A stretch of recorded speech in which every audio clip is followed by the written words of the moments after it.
Hi there, my name's Ken Packwood. I work for the Fluke Corporation.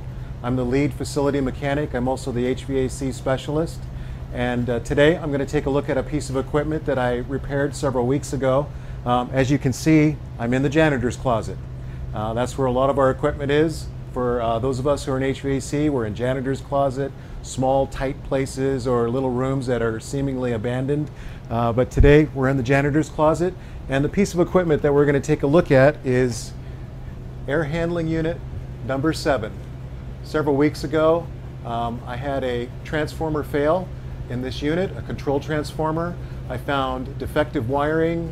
I found bad connections right there in the electrical compartment.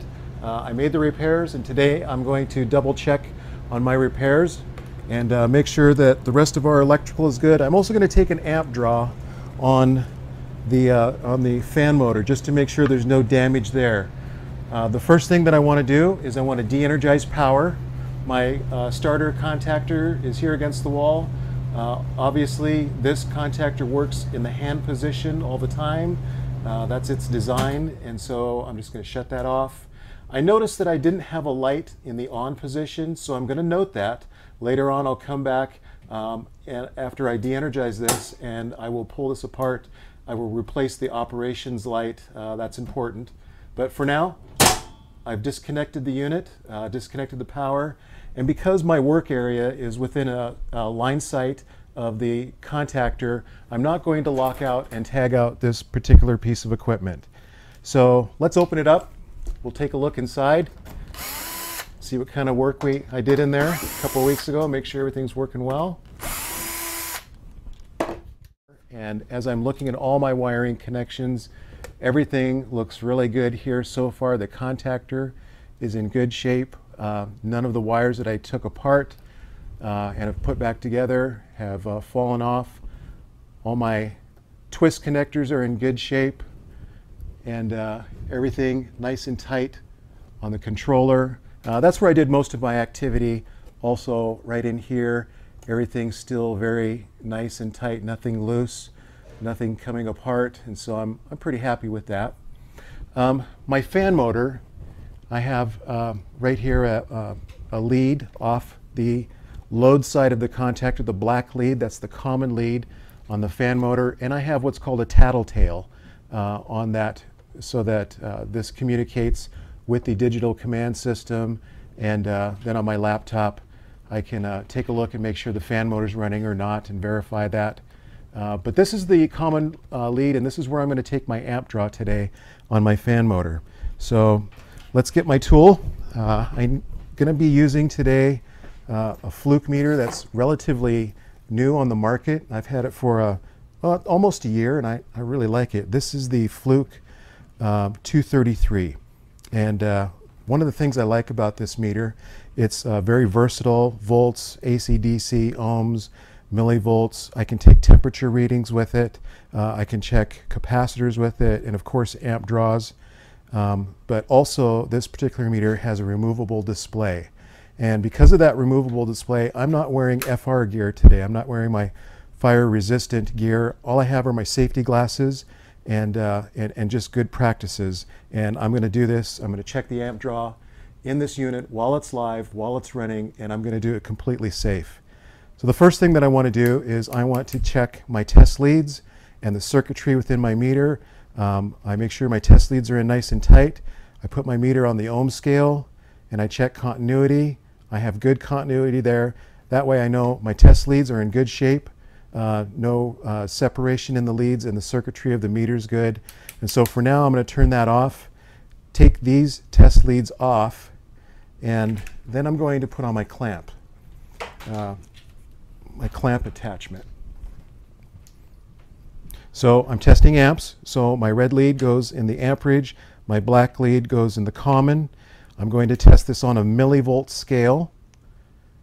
And now I'm set up, I'm ready to go on a millivolt scale, and I'm going to go back inside to the compartment and find that black lead right there. I'm going to clamp onto it. My meter is on. And what I'm going to do is I'm going to take the display off. Now this display is magnetic. I can set it off to the side right there. And I'm actually going to put the meter in the compartment. I'm going to use this great industrial strength magnet right here and just magnetize this to the electrical housing so nothing gets in the way of the fan motor or the belt. These magnets are great, really nice and strong. Fluke makes those. I've got a few at home in my refrigerator. Don't tell my boss, but it's holding up the shopping list. And then I'm going to put my cover back on.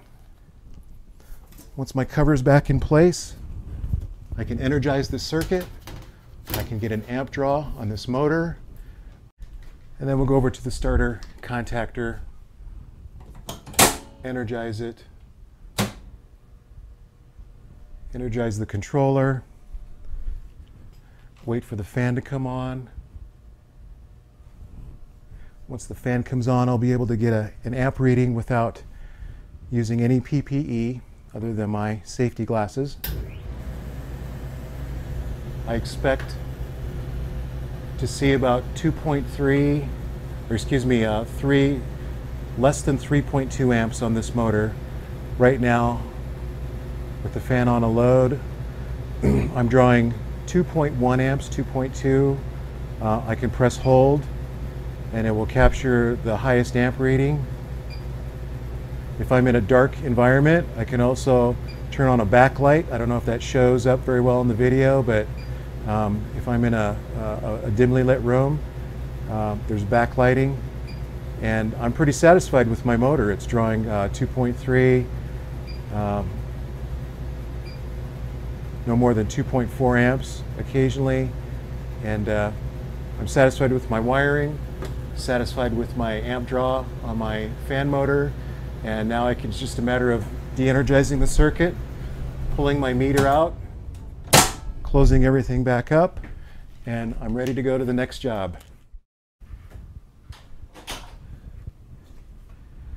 All right, so there we have it. We've been able to open up the electrical cabinet, take a look at the transformer that I replaced, all the wiring, get an amp draw on the evaporative fan motor, close it all back up, and I got to do all that without putting on any PPE other than my safety glasses and using my insulated tools and just good practices.